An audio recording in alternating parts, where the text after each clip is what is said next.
it's my distinct honor now to introduce a gentleman who is trying to change the face of America.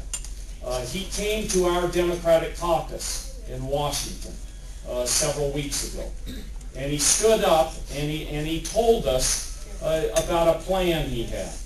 And you're going to hear about the plan, but it's the way to move New Mexico and the rest of the nation forward in renewable energy, and to use our natural gas resources in such a way that we are smart, and we use them in transportation, and we tackle the big issues: global warming, energy independence, dependence on foreign oil, tackle all of those things at once. And the thing that I want to tell T. Boone Pickens about New Mexico is that New Mexico is already planting wind turbines like trees throughout our state because we are a leader in renewable energy.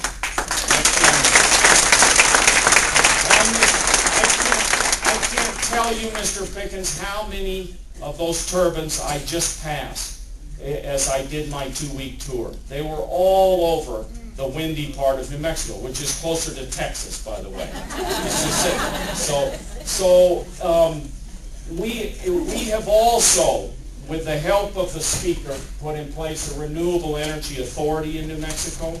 With the help of Governor Richardson, have dedicated ourselves to try to move towards renewable energy. We set a standard in New Mexico. We said our electricity is going to be 10% by 2010. We beat it by 2 years. So we are really rolling on the path that you're talking about. And this gentleman, I think, is standing up.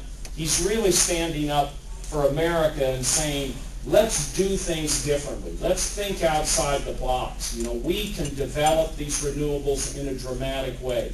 And he's an oil man. This is the most interesting thing. He told us in the caucus. He's worth $4 billion, a little bit of money, right?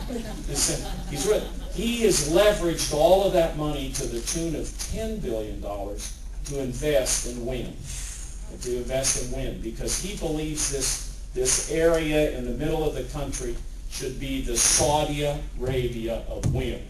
So that's what T. Boone Pickens is about. Mr. Pickens, please come on up and give him a warm New Mexico welcome.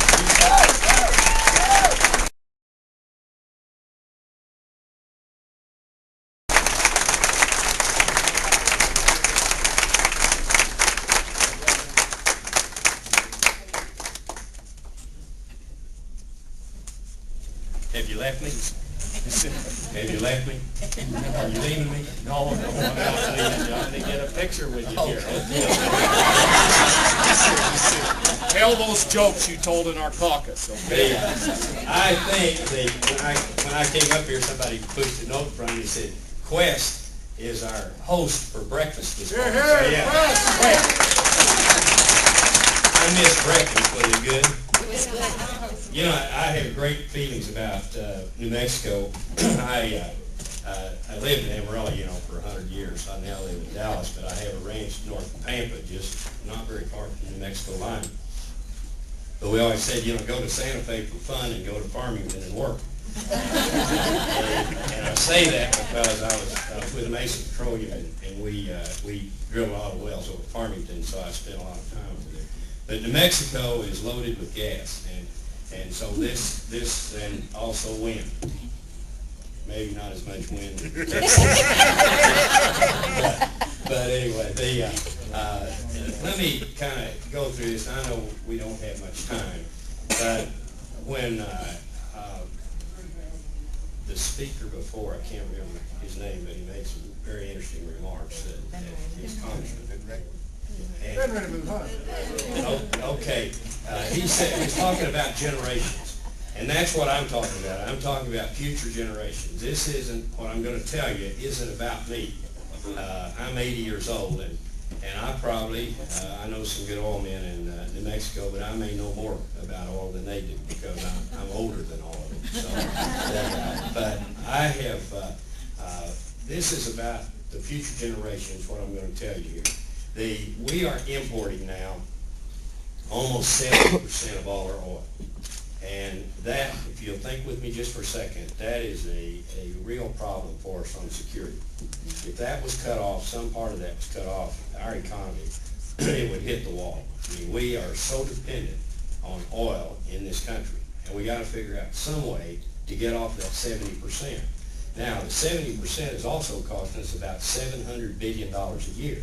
Somebody said it's too much to even imagine, $700 billion. Let me put it this way. That's 4.5 times as much as we spend every year on the Iraqi war. And we talk about the cost of the Iraqi war all the time. So this is 4.5 times that we're paying for foreign oil. Now, all of it doesn't go to the Mideast. I don't leave having thought I said that, because we buy oil from Canada, which is good. We buy oil from Mexico. And I'm not too keen about the Venezuelan oil, but we also buy about 1 million barrels of oil a day from Venezuela. And you think about that, that's not very secure. And that oil will go to China as soon as China has some refineries that can refine that low gravity crude. And they've already said that to China. The Venezuelans say that the oil's going to go to China because China's going to load them $40 billion. Well, all this stuff is going on out there. And we continue to be dependent, and for 40 years, both Democrats and Republicans did not have an energy plan. The country has not had an energy plan in 40 years. In their defense, why? Because oil was cheap. If you aren't pressed to do something, you'll just let it go on like it is. It feels good that way. You're getting cheap oil. Well, now when it turned vertical, and now we have $4 gasoline, and it's dropped off a little bit, and that's all good. But don't count on that going down, the oil going down much lower than it is. I don't think it'll go through $100. But you'll be back up again. A year from now, you'll be right back up to $4 or $5 a gallon.